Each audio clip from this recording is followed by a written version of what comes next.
La pasión y la condena. Viaje en torno a una mesa de trabajo. Trabajamos en la oscuridad. Hacemos lo que podemos. Damos lo que tenemos. Nuestra incertidumbre es nuestra pasión, y nuestra pasión es nuestra meta. Lo demás es la locura del arte. Con estas palabras, Henry James resumió una vida dedicada a desentrañar historias singulares en situaciones aparentemente rutinarias del microcosmos humano. El desafío central de su trabajo no fue encontrar un tema, sino transformarlo en la resistente sustancia del arte. La frase citada habla del esfuerzo, pero también de la necesaria resignación ante los límites de ese esfuerzo. Hacemos lo que podemos. James buscó las palabras más certeras y empleó distintos métodos para alcanzarlas. Convencido de que su estilo dependía de la oralidad, pasó de la escritura al dictado en voz alta. Este método, bastante cercano a la actuación, lo llevó a probar suerte en el teatro en los últimos años de su vida. Sin embargo, las elaboradas peroratas con las que componía sus relatos carecieron de fortuna en escena. La progresiva pérdida de la memoria le trajo problemas de vocabulario. En una ocasión, quiso dictar la palabra perro, y solo produjo esta tentativa vaguedad. Algo negro, algo canino. Esta aproximativa relación con el lenguaje lo alejó de la franqueza y la precisión, pero le permitió notables rodeos estilísticos. Para referirse amablemente a una señora fea, elaboró un complicado elogio. Aquella pobre casquivana poseía cierta gracia cadavérica. En ocasiones, el hallazgo estético proviene de un defecto. Sergio Pitol narra en El oscuro hermano gemelo una cena en la que la conversación más interesante ocurre en la parte de la mesa a la que no tiene cabal acceso, pues padece un problema auditivo. Obligado a completar las frases oídas a medias, urde una trama sorprendente. En el caso de James, la dificultad de utilizar el lenguaje directo puede ser vista como una falla de elocuencia o una señal de cortesía, pero también como un ejemplo de los desvelos del escritor por acercarse tentativamente a un tema esquivo. Escribir es un devaneo hacia una meta ignorada. Lo más significativo en la cita que encabeza este ensayo es la última frase. Después de aceptar su oficio como una fatigosa artesanía, James alude a la oscuridad de los resultados. Lo demás es la locura del arte. Nadie está totalmente seguro de lo que escribe. Thomas Mann comentó que la principal diferencia entre alguien que redacta por una razón cualquiera y un auténtico escritor es que para el segundo, el texto es más difícil. La vocación literaria comienza por asumir que la escritura es un problema. La página en blanco no se supera por medio de un dichoso automatismo. Hay que escoger entre una palabra y otra, eliminar repeticiones, evitar la rima involuntaria, esquivar el adverbio estruendoso y el adjetivo exagerado, encontrar el tono justo, colocar una alusión que evite la literalidad, crear mensajes que se sobreentiendan. El estilo literario genera la ilusión de un idioma privado, compartido en forma íntima entre el autor y el lector. En un lugar de la Mancha de cuyo nombre no quiero acordarme. Una voz nos interpela en forma diferente, y el modo en que esa frase es leída crea un vínculo singular que se modificará con otro lector. El lenguaje literario explora nuevas posibilidades naturales del idioma. Sin abandonar los elementos comunes de la lengua, crea una zona de complicidad en la que puede transmitir un secreto. Nadie nos había hablado así. En la primera frase del Quijote, vocablos tan habituales como lugar, acordarme y nombre se organizan de tal manera que lo conocido sorprende. Las palabras de siempre revelan su vida privada. Lograr eso requiere de inaudito esfuerzo cuyo saldo es inseguro. El propio Cervantes comparaba su oficio con el de un tahúr que apuesta con las cartas que le prestó la suerte. No hay certeza durante el proceso creativo, ni la hay al terminar. Los premios no son certificados de inmortalidad, y las ventas cambian con las veleidades del mercado. El único sistema de medida para el talento es lo que llamamos tradición. Pero incluso el pasado está en disputa. Autores que una época juzga clásicos son olvidados en la siguiente y otros tardan siglos en adquirir el rango, siempre provisional, de genios indiscutibles. ¿Por qué se ejerce esta tarea sin recompensa cierta? Revisemos el lugar de los hechos. Una mesa con papeles en desorden, objetos no siempre útiles, clips, gomas de borrar, lápices con o sin punta, cajas que contienen pastillas, botones, boletos de metro, un casete sin grabadora. Recuerdos que misteriosamente llegaron ahí. Un silbato, una pelota de goma, un encendedor, facturas y recibos olvidados, apuntes que ya no significan nada, post-its urgentísimos, remedios para malestares pasados, fotos de familia que estorban pero tienen valor de talismán, objetos rotos, trozos de algo que el tiempo y la mala memoria han vuelto indescifrables. Esa zona caótica y abrumadoramente normal resume la misteriosa condición del hecho estético. Los hallazgos surgen de un espacio común que parece negarlos. ¿Puede la magia ocurrir en circunstancias tan pedestres? El pintor opera en un taller salvaje donde el uso progresivo de los materiales deja huellas en los muros, los zapatos y las cejas, y donde los colores adquieren un destino. La mesa de un escritor niega toda alquimia. El único asombro que podría causar es el de estar perfectamente ordenada. El sitio de la escritura merece ser visto como uno de los enigmas de lo infraordinario que tanto interesaron a Georges Perec. Lo extraño puede surgir en las situaciones más banales. Un personaje de Cortázar se pone un suéter y queda atrapado en una madeja indescifrable. En su jornada, el escritor busca algo semejante, el surgimiento de lo inexplicable en un entorno común. Los peroles borboteantes del hechicero y el bosque de cristal en el laboratorio del inventor anuncian que ahí se producirán asombros. La mesa de un novelista revela, si acaso, que sus pastillas para la úlcera ya caducaron y que debe comprar hojas para la impresora. Pero el autor está y no está en su lugar de trabajo. El decorado le resulta innecesario e incluso distractor. Ciertos autores buscan la incomodidad para sentirse mejor. Günter Grass escribe de pie ante un púlpito y Friedrich Schiller colocaba manzanas podridas en un cajón para que su aroma le creara la sensación de estar en otro sitio. Las virtudes del ambiente no necesariamente estimulan la creación. En un estudio con vista al mar, es más difícil concentrar la vista en los papeles.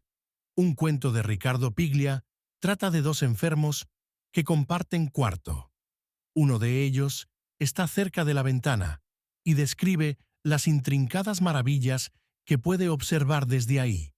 Cuando el enfermo que ha escuchado las historias puede acercarse a la ventana, descubre que da a un muro. El paisaje había sido inventado por el otro enfermo. Seguramente, la contemplación real de un escenario fabuloso habría desatado menos historias. Uno de los grandes enigmas de las musas es que sean representadas como mujeres hermosas. La belleza paraliza. Ante el rostro perfecto, nos convertimos en seres balbuceantes. Si en el mundo de los hechos enfrentáramos a una bellísima Calíope, difícilmente sentiríamos la energía de la musa de la elocuencia. Dominados por su encanto, tartamudearíamos en el intento de invitarle un café. La escritura surge en un ámbito sin gracia, la mesa de trabajo.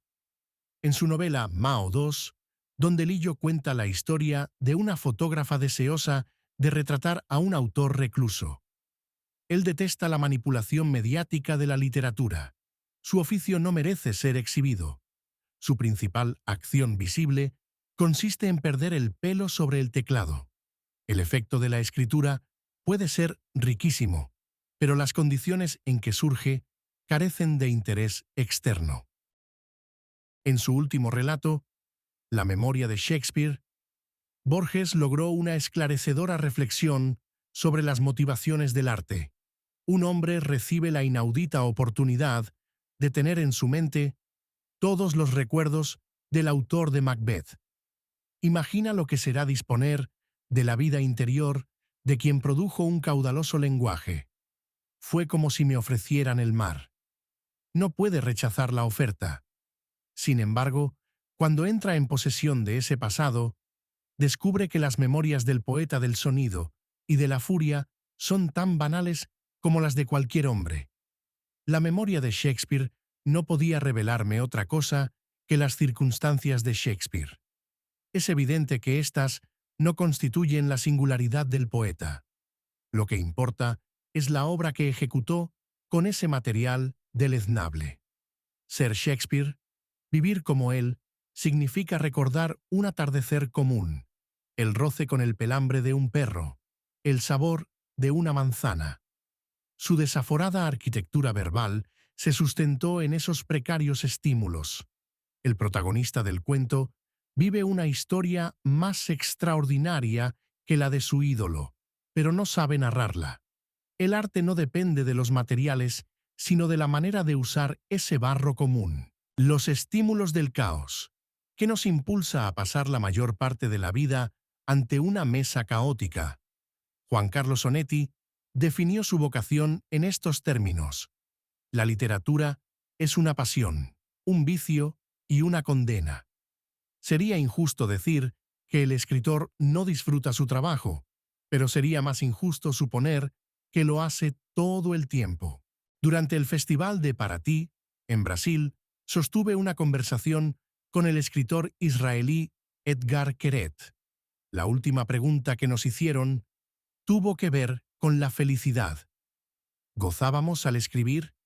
El autor de Pizzería Kamikaze dijo que el mundo era demasiado adverso como para también sufrir al escribir. Su trabajo lo rescataba dichosamente de las miserias reales. Yo opiné algo que parece diferente, pero acaso no lo sea tanto. Escribir fatiga. Debemos elegir entre los muchos modos de expresar algo. Debemos corregirlo.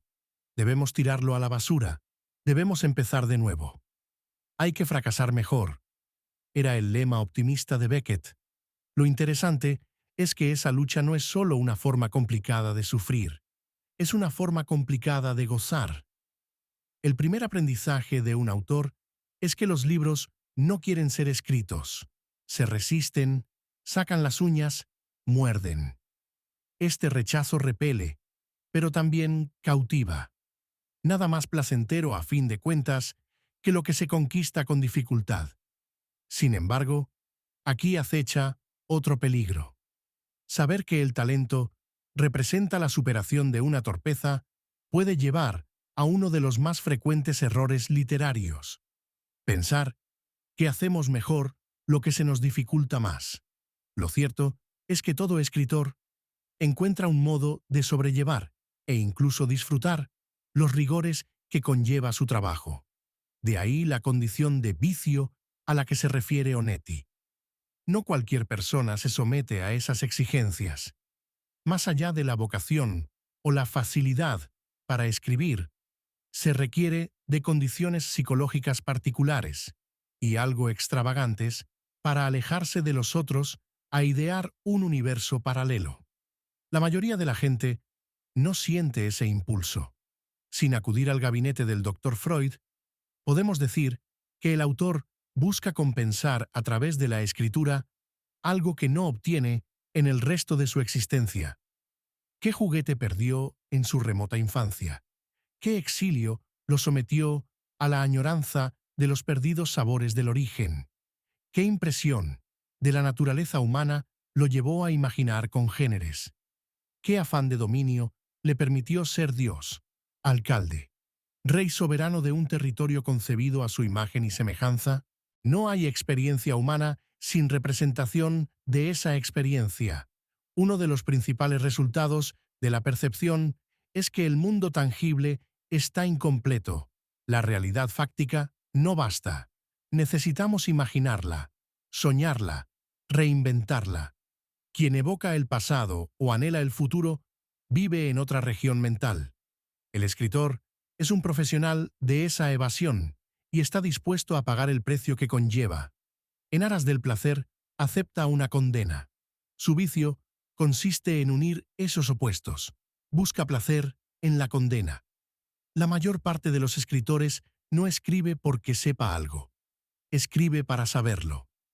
El Millón, de Marco Polo, y las cartas de relación de Hernán Cortés transmiten experiencias que los autores conocen antes de tomar la pluma. El viajero veneciano y el conquistador extremeño transmiten portentos realmente vividos. El autor de ficción carece de esa cantera previa. Su expedición ocurre en la página, sin mapas definidos ni estrategia preconcebida. La mente y el mundo.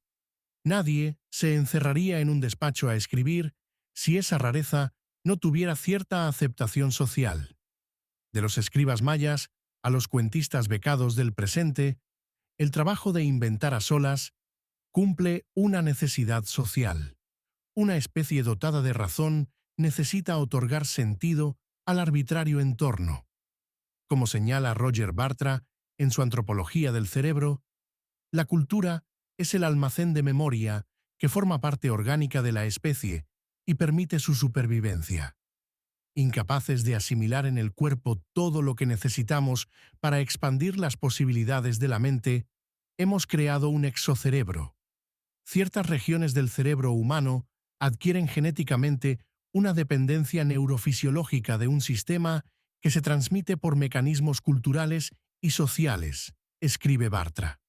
Las bibliotecas, las universidades y la realidad virtual son depósitos de conocimiento que amplían nuestras funciones, el cerebro exterior que nos define como comunidad.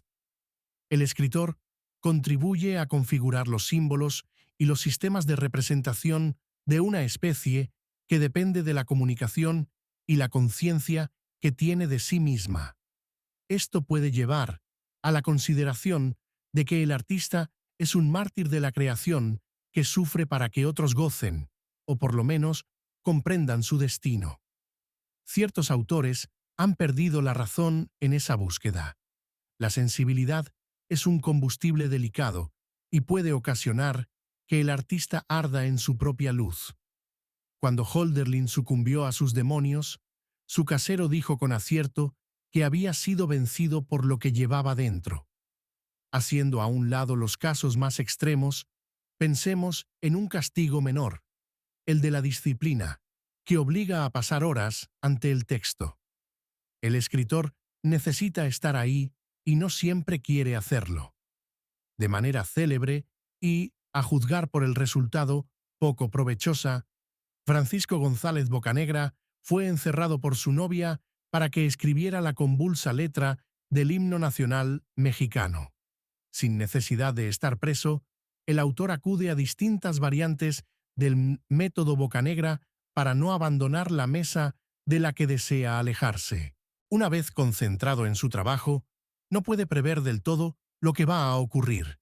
A propósito de esto, escribe Giorgio Agamben: la imaginación circunscribe un espacio en el que no pensamos todavía. Es el momento crucial del acto creativo. El artista sabe y no sabe lo que hace. Imaginar es un gesto anterior a la razón que debe ser sancionado por ella. Al modo de un sonámbulo, el escritor avanza por un camino que se modifica con sus pisadas. Después de varios borradores, cobra mayor conciencia de su recorrido, abre los ojos, deja de caminar dormido y llega a una forma de la vigilia que por cansancio o resignación llama versión definitiva. ¿Hasta qué punto podemos valorar objetivamente lo que imaginamos? Cortázar aseguraba que, de vez en cuando, su personaje, Lucas, ponía un soneto como una gallina pone un huevo. Esta idea es irónica, no tanto por comparar a un autor con una gallina, sino porque despoja de dramatismo y originalidad al acto creativo y lo convierte en un desecho natural del organismo. La realidad es muy distinta. Raras veces un escritor acepta el resultado sin más. En su crónica memoriosa, Joseph Anton, Salman Rushdie cuenta cómo Harold Pinter, ya encumbrado como el mayor dramaturgo vivo de Inglaterra, mandaba textos por fax a sus amigos y esperaba con ansias una respuesta aprobatoria. Esa inseguridad no es superable, pertenece a la vocación. El autor se pone en tela de juicio en cada uno de sus textos y carece de un método incontrovertible para juzgarlos. En su origen, el impulso creativo pertenece a la imaginación, donde no pensamos todavía. Algo impulsa a escribir. Un sueño, una vivencia que de pronto se carga de sentido, un recuerdo encubridor, algo escuchado al azar, un malentendido que se torna elocuente. La reacción ante lo que otro no pudo decir cabalmente. La escritura propiamente dicha implica pasar de esas intuiciones a una zona racional, controlada por la técnica, el oficio literario. El juicio que merece ese trabajo es siempre subjetivo. Críticos y profesores han ensayado numerosos métodos valorativos para los productos de la fantasía, algunos tan creativos como la ficción. Aunque sus dictámenes suelen ser modificados por el tiempo y los variables juicios de la tradición, son más confiables que la valoración que un autor hace de sí mismo. En ese terreno resbaladizo, incluso la soberbia es insegura. Los autores que recitan sus poemas de memoria como si agregaran frutos a la realidad y parecen felices de haberse conocido en el espejo, revelan que en el fondo dudan de sus textos. Si las obras se bastaran a sí mismas, no tendrían que poner tanto énfasis en ellas. En el polo opuesto se encuentran quienes se torturan con una autocrítica a la que ningún elogio pondrá remedio. Kafka y Gogol se consideraban pésimos escritores. No hay garantía de que lo que escribimos tenga calidad certificada. Recuerdo una conversación con Roberto Bolaño en la que llegamos a la siguiente conclusión. La única prueba confiable de que un texto estaba bien ocurría cuando nos parecía escrito por otro. Esta repentina despersonalización permite la autonomía necesaria para que una obra respire por cuenta propia. Al mismo tiempo, nos priva de la posibilidad de sentirnos orgullosos de ella, pues su mayor virtud consiste en parecer ajena. Escribir significa suplantarse, ser en una voz distinta. Por eso Rimbaud pudo decir, yo es otro. El narrador se pone en la piel de sus personajes. Esta provisional transmigración de las almas permite que el autor sea el primero en percibir la ilusión de vida que debe producir el texto. Resulta fácil comprender que el novelista se despersonaliza para vivir transitoriamente en Comala, Macondo o Yoknapataufa. Sin embargo, el gesto mismo de escribir produce un extrañamiento.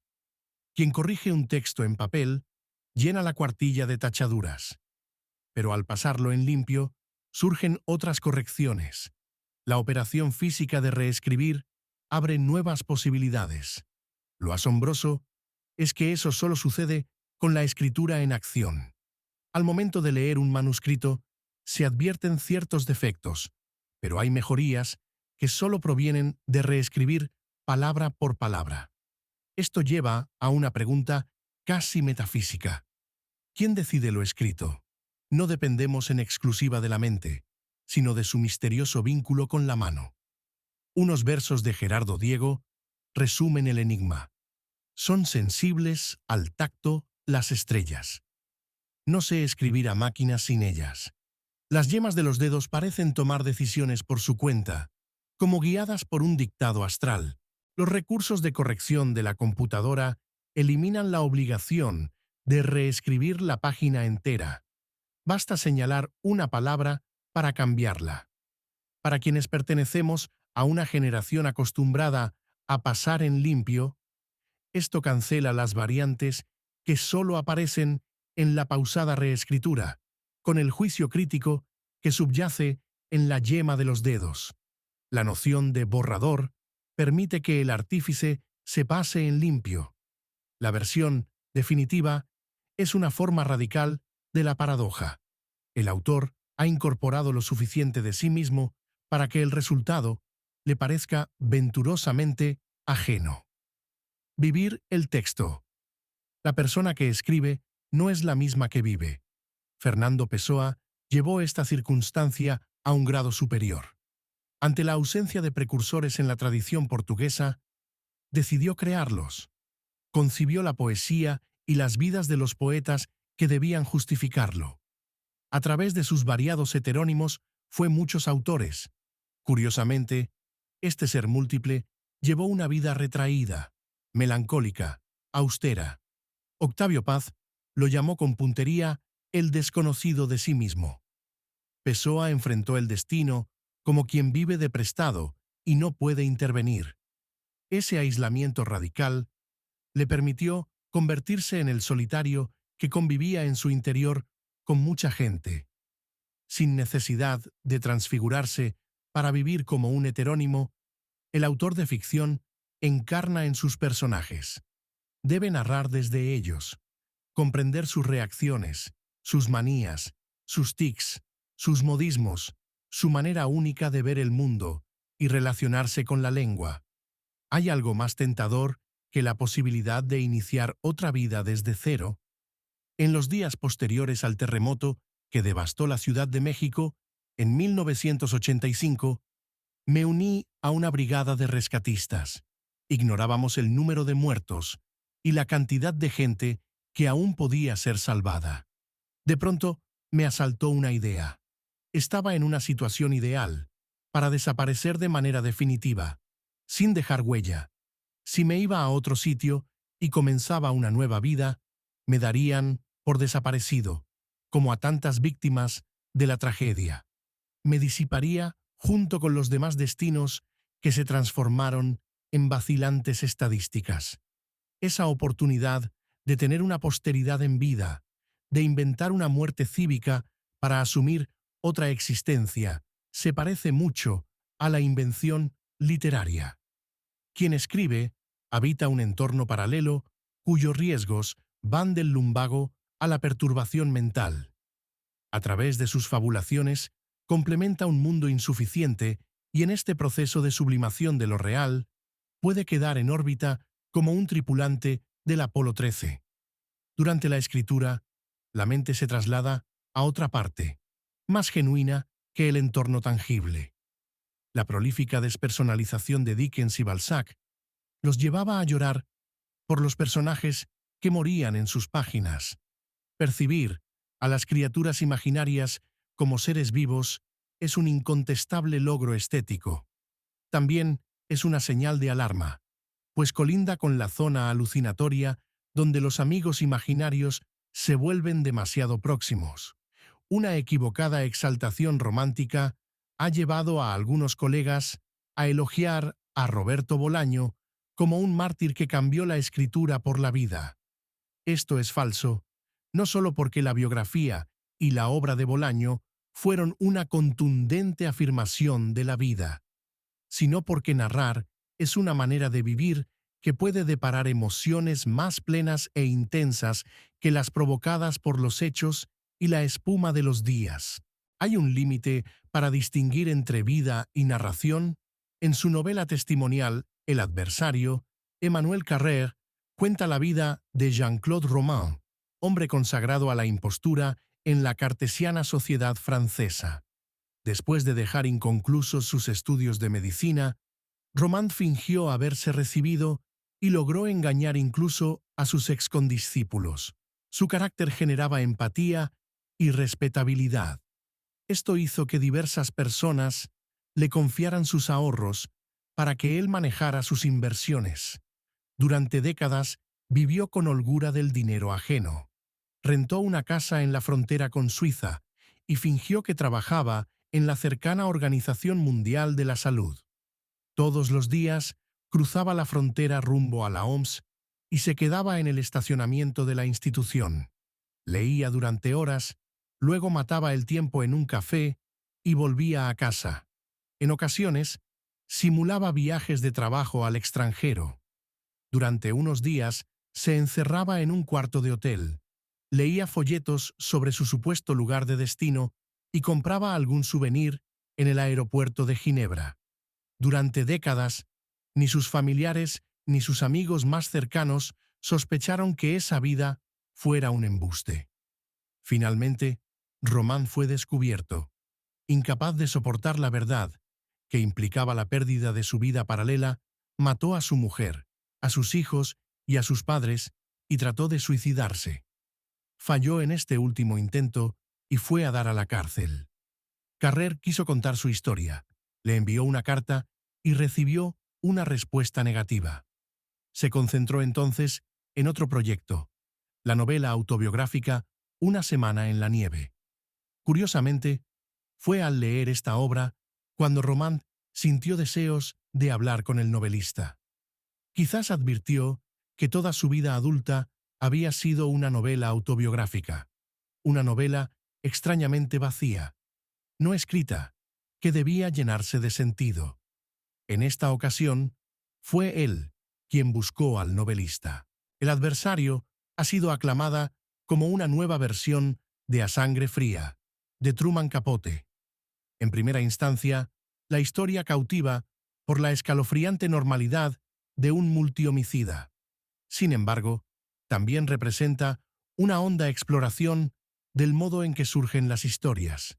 La perversión de Romand tiene un resultado muy distinto al trabajo de un escritor, pero comparte el mismo impulso. El presunto médico llenaba sus días hábiles en forma imaginaria. Su error consistió en vivir su novela en vez de someterse al suplicio y al gozo de escribirla. Su historia condujo a un desenlace no solo equívoco e inesperado, sino enfermo. Su segunda vida era una escenificación literal de la forma en se produce la literatura. Sustraído del entorno, se adentraba en un mundo paralelo, con la diferencia de que ese mundo era real y estaba hueco. Sin necesidad de llegar a una perturbación tan extrema como la de Román, el escritor se asigna una existencia ficticia que en ocasiones lo transforma. ¿Qué te pasa?, pregunta la asombrada esposa. A diferencia del falso médico francés, el novelista no puede decir, tuve un problema en la OMS. Cuando el autor sale con las manos vacías de su estudio, no sabe a ciencia cierta qué sucede. Algo impreciso no marcha bien en su otro mundo, y se resigna a cenar una sopa que no le sabe a nada en este. ¿Cómo es posible que no puedas decir qué tienes? Te dedicas a usar las palabras, le reclama alguien demasiado próximo, sin saber que escribir consiste precisamente en tener problemas con las palabras. La elocuencia no es un switch que el escritor activa en su interior. Es la salida de un túnel de dificultades. Cuando la expresividad funciona, el oscuro ámbito que la precedió se desvanece. Los obstáculos para escribir no deben estar presentes en la página.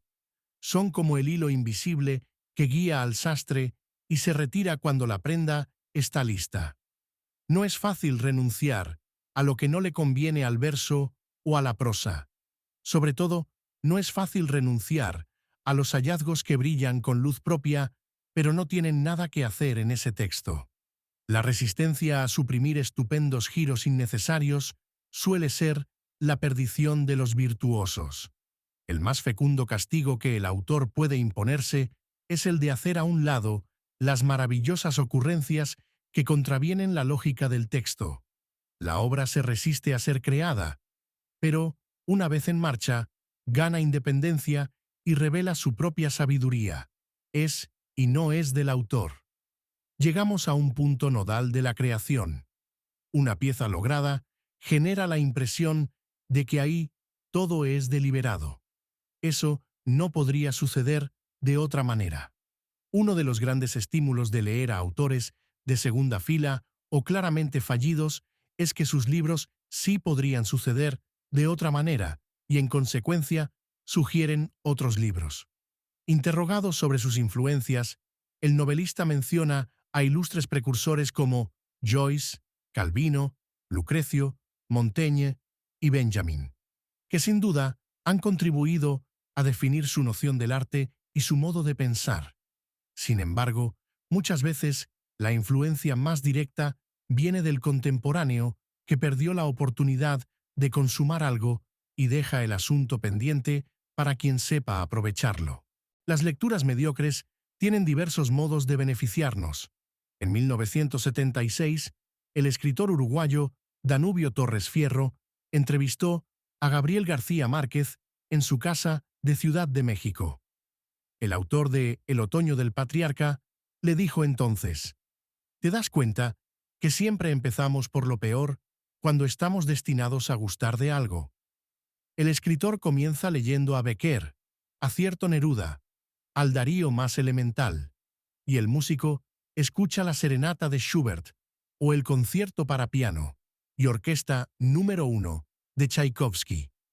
Eso ayuda a entrar en materia, a descubrir qué es en realidad la literatura y qué la música, y entonces sirve para abrir caminos y despertar apetitos. Ciertas obras resultan imprescindibles para encender la curiosidad y avivar el fuego, pero rara vez son las mejores en su género. ¿Cuántos libros débiles necesitamos para llegar a Ulises? La pregunta carecería de interés si solo se refiriera a la calidad.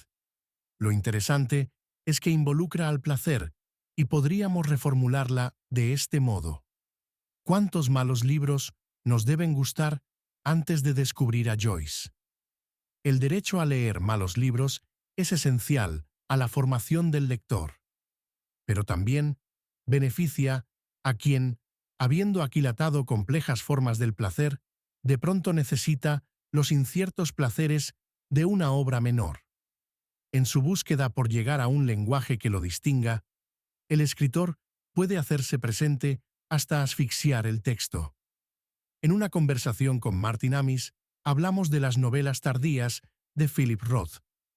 Con su habitual filo sarcástico, dijo: «Son estupendas, pero no entiendo por qué se obsesiona en mostrar el enorme trabajo que le dio escribirlas».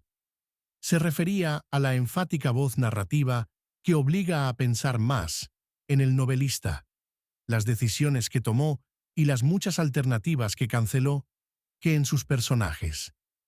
Curiosamente, la frase define más las novelas de Amis que las de Roth. El médico diagnostica mejor en Cuerpo ajeno. Oscar Wilde volvió a tener razón al afirmar: «Denle una máscara a un hombre y dirá la verdad». Es el gesto más certero para incluir la autobiografía en la ficción. No se escribe para mentir, sino para decir otra clase de verdad. El Carnaval de Venecia se basa en esa estratagema. Los diablos, los arlequines y las colombinas que deambulan por los canales son peculiares formas de la sinceridad. Quienes portan esos disfraces no tratan de ser otros. Pronuncian lo que no se atreven a decir en los días de costumbre: la pose y el rostro. La industria del cine se apasiona por la figura del artista convulso, el sujeto temperamental que maltrata a los demás, atenta contra sí mismo, se vuelve intratable y deja una obra de espléndida belleza. Hollywood ama la paradoja del genio cruel y autodestructivo que compone una sinfonía conmovedora. Se espera que el creador tocado por la gracia tenga un carácter único. Salvador Dalí, Andy Warhol, Ramón María del Valle Inclán y Charles Bukowski han creado personajes para sí mismos que forman parte de su propuesta estética. En esos casos, el talento adquiere certificación exterior. Se trata de genios disfrazados de genios. Posar como artista es una manera de confirmar las ilusiones que el público se hace sobre la originalidad del creador. Pero no todos necesitan avalar su diferencia con sus ropas o su aspecto. Los bigotes de Dalí semejaban pararrayos de la sensibilidad, aunque otros artistas llevan la tormenta en su interior, en mayor o menor medida, todos se someten a los relámpagos y los cortocircuitos de las emociones. Somos los libros que nos han hecho mejores, escribió Borges. Leída en clave de beatería cultural, la frase puede llevar a la creencia de que la frecuentación de la cultura siempre es positiva, nada más alejado de la espuria realidad. Un artista supremo puede ser una pésima persona, y aún más. De manera inquietante, los desfiguros del mal carácter suelen ser mejor punto de partida para crear que el aplomo y la simpatía. Trabajar en función de la belleza no necesariamente entraña una conducta moral. George Steiner ha descrito la amarga paradoja de los comandantes de los campos de concentración que amaban la música de Bach y la poesía de Rilke. El director de orquesta Arthur Honegger sufrió un sobresalto equivalente cuando fue invitado a formar una orquesta en una cárcel. Como los presos carecían de preparación musical, tuvo que juzgarlos por su sensibilidad y su predisposición a crear. Cuando entregó la lista de músicos seleccionados, el director le hizo esta alarmante aclaración. Ha creado usted una orquesta de asesinos. Excelsos escritores han sido criminales, políticos corruptos, alcohólicos perdidos, pederastas, traidores, usureros, fanáticos fascistas o simplemente malos esposos y pésimos padres. Los desarreglos morales de los genios han sido tan frecuentes como sus logros en la fantasía. Las perturbaciones psicológicas favorecen la rara actividad de concebir un orden paralelo, modificable, a voluntad.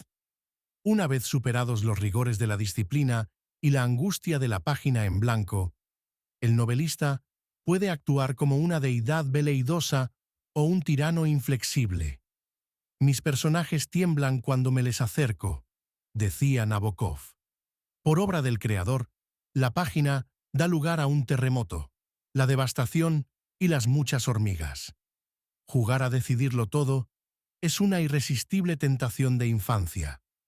En algún momento de su aventura, el escritor alcanza su castillo en el limbo, la región pueril de la que puede ser monarca. No cualquiera siente este deseo en la edad adulta. ¿Hay manera de explicar el afán de totalidad que caracteriza al responsable único de la obra, el demiurgo en su escritorio? En su novela La ridícula idea de no volver a verte, Rosa Montero se ocupa de las condiciones en que surge la vocación creativa y cita un estudio de la Facultad de Psiquiatría de la Universidad de Semmelweis, en Hungría, que arroja los siguientes datos. El 50% de los europeos tiene en el cerebro una copia de un gen llamado Neuregulin 1. El 15% tiene 2 copias y el 35% ninguna. Según el estudio, la gente creativa pertenece al 15% que presenta 2 copias. Poseer esta mutación también conlleva un aumento del riesgo a desarrollar trastornos psíquicos, así como una peor memoria y una disparatada sensibilidad ante las críticas, escribe Montero. Sin forzar los determinismos científicos, es obvio que el escritor muestra esas propensiones. Se trata de alguien que tiene ideas, se distrae con facilidad y se queja mucho. Su conducta se podría resumir en un refrán. Cuando piensa, piensa en otra cosa. Esta peculiaridad encarna de distintos modos. El escritor puede ser un sufriente ejemplar que transforma el dolor en goce estético. El laborioso Gustave Flaubert llamaba la atención sobre el hecho de que la perla fuera una enfermedad del ostión, un sujeto abusivo que aprovecha sin escrúpulos las heridas ajenas. Boris Pilniak decía que la zorra es el dios de los escritores, o alguien que vive de imaginar lo que no vive.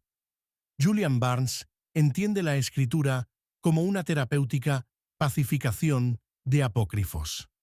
La pasión y la condena del artista y el vicio de sobrellevarlas conducen a un manejo irregular de las emociones, que puede llevar a la locura. Strindberg, los estímulos transitorios de la droga o el alcohol. Burroughs, Lowry, insólitas manías. Proust, un maniático ostracismo. Salinger, o a la revuelta vida interior de un burgués perfecto. Thomas Mann. Pero antes de crear la imagen del escritor necesariamente arrebatado, al borde del estertor sensible, baste decir que ciertos autores han sido no solo llevaderos, sino sumamente agradables. Aunque los Chekhov y los Cortázar no abundan, sus ejemplos revelan que incluso una magnífica persona puede escribir de maravilla. No es necesario padecer la cárcel para escribir con conocimiento de causa de las mazmorras, pero sí es necesario ubicarse mentalmente en esa situación. De acuerdo con Nietzsche, el conocimiento del infierno permite concebir el cielo. Ese infierno puede ser tan tangible como el que Genet padeció en su infancia o tan conjetural como el del favorecido Tolstoy.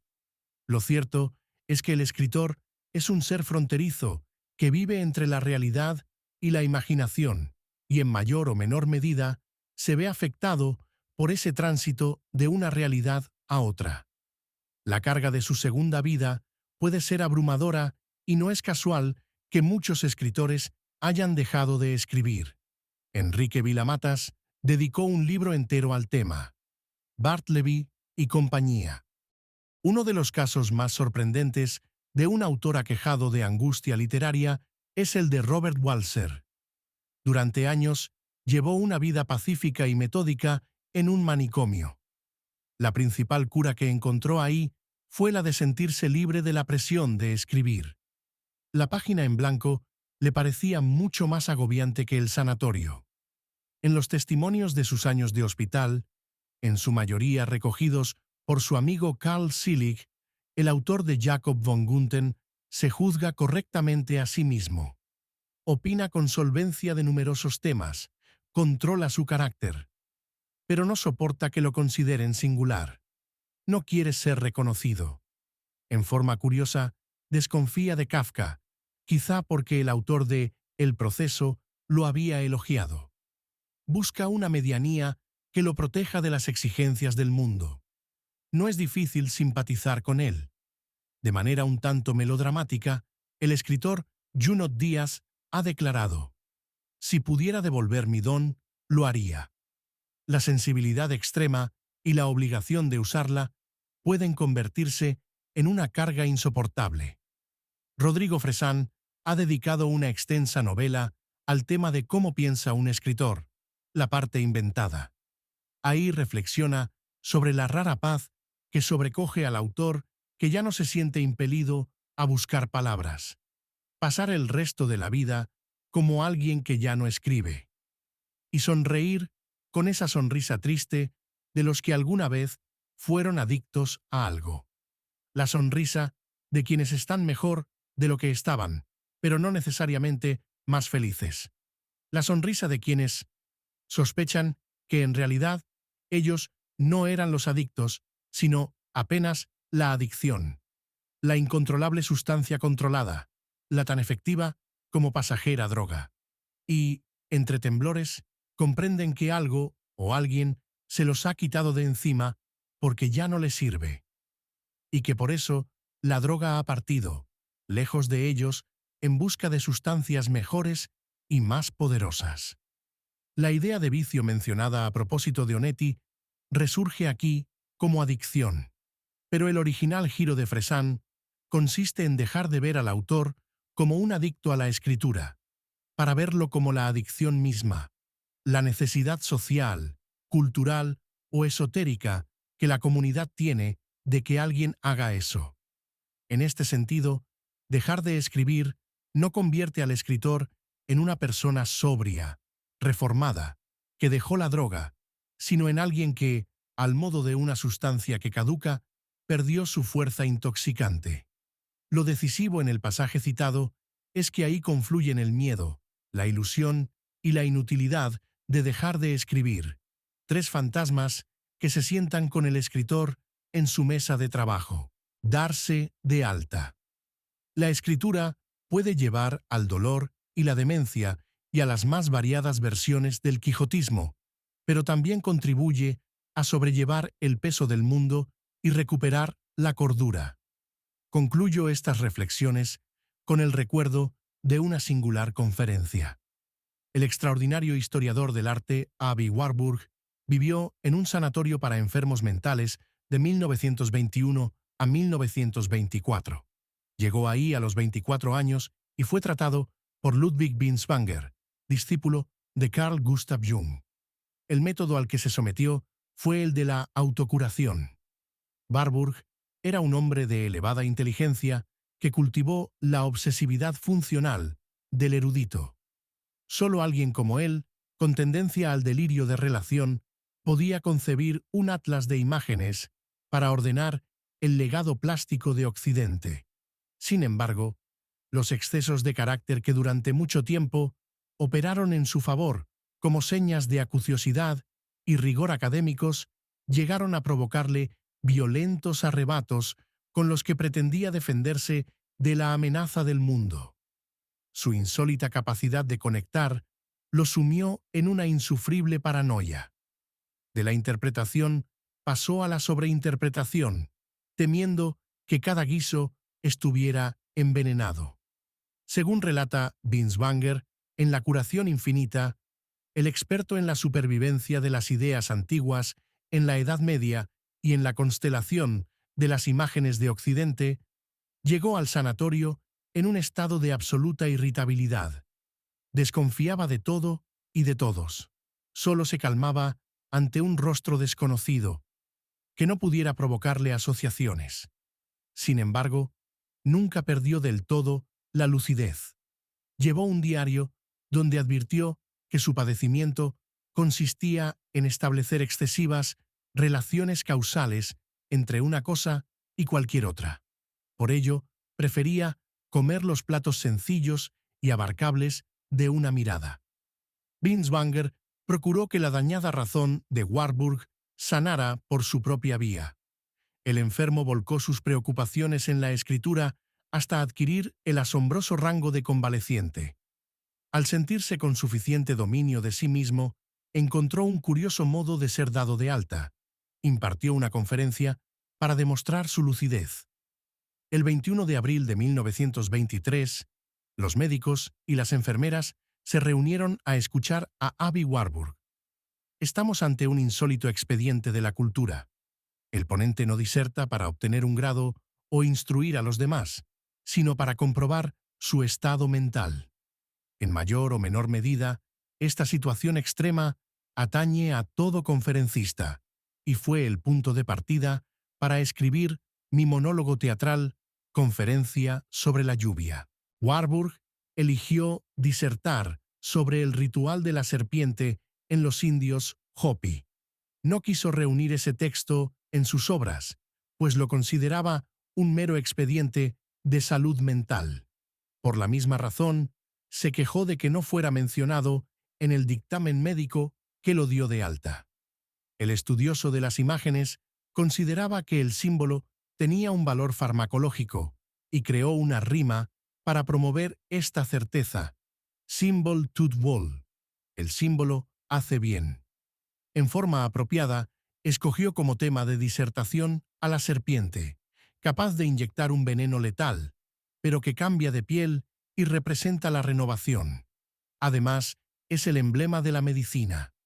Asclepio, dios griego de la salud, tiene como símbolo una serpiente que se enrolla en un bastón, el caduceo que solemos ver en los consultorios. En su conferencia, Warburg aborda la conducta mágico-fantástica de los indios Hopi y estudia la hibridación que esta visión experimenta al entrar en contacto con las costumbres racionales de esa misma comunidad.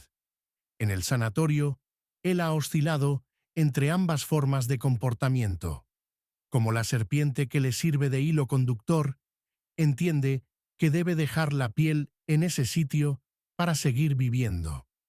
Warburg concluye que los símbolos, la mitología, el arte, la articulada representación de lo real, niegan la destrucción y permiten superar la angustia de la muerte y trascender el sufrimiento. Su conferencia es una peculiar puesta en práctica del tema tratado. A medida que habla, el profesor se cura. Al final, arremete contra la tecnología deshumanizadora. Describe el cable eléctrico como una espuria serpiente de cobre. Edison ha despojado del rayo a la naturaleza. Alerta contra la pérdida de contacto orgánico con la naturaleza. Lo antropomorfo y lo biomorfo se han replegado para ceder su sitio a los aparatos. Y exclama como un profeta apocalíptico: el telégrafo y el teléfono destruyen el cosmos. En opinión de Ulrich Raulf, curador de la edición del Ritual de la Serpiente, la conferencia es una alegoría del programa de autocuración. Warburg se atrevió a simbolizar aquellas potencias fóbicas de las que él mismo era víctima. Una conferencia sobre la quinta esencia misma del terror, precisamente la serpiente. De esta manera, utilizó el símbolo por excelencia de la amenaza para examinar su ratio. Estamos ante un grito de guerra para aprovechar el valor del propio miedo. Con idénticas dosis de valentía y capacidad retórica, el convaleciente mostró que había abandonado la neblina del delirio para pasar a otra zona conflictiva, la razón. Cuando fue dado de alta, le regaló a Binswanger una réplica de un cuadro de Rembrandt, la estampa de los 100 florines, donde Cristo sana a los enfermos. La conferencia de Warburg revela el papel curativo de la inteligencia. ¿Acaso esa autosanación represente el más profundo e inconfesado ideal de todo autor? Lo demás es la locura del arte. Ante el desorden alfabético del teclado, debe domarse a sí mismo, descubrir la hondura de sus preocupaciones, reponer sus pérdidas, exorcizar sus fantasmas. Así, repite la curación infinita y el drama de Warburg, la conquista del símbolo y la precariedad de tal victoria. Como la llama Raulf. Más allá del escritorio, lo aguarda un mundo imperfecto donde de pronto estallará el timbre del teléfono. Ahí será juzgada la obra y ahí él será juzgado. Al final de su jornada, ignora lo que aportó al copioso universo, pero puede atesorar el único logro irrefutable de ese día. Como el intrépido y sufrido Warburg, se da de alta.